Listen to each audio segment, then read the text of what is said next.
बिस्मिल्लाहिर्रहमानिर्रहीम। पानी एक नेमत है, इसे ज़ाया होने से बचाएं। वुज़ू आसान तरीके से।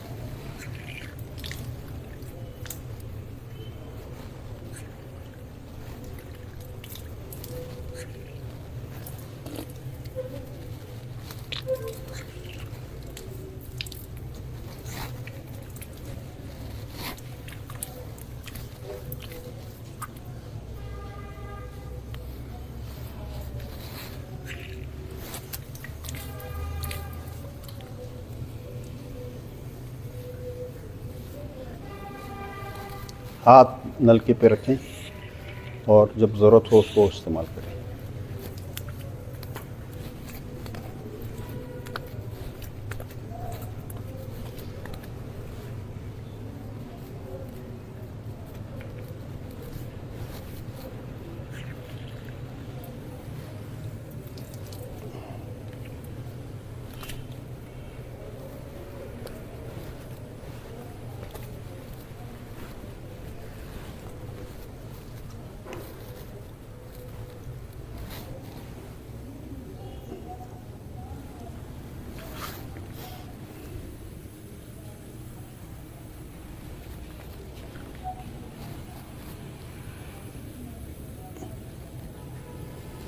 एक गिलास से पानी कम इस्तेमाल हुआ।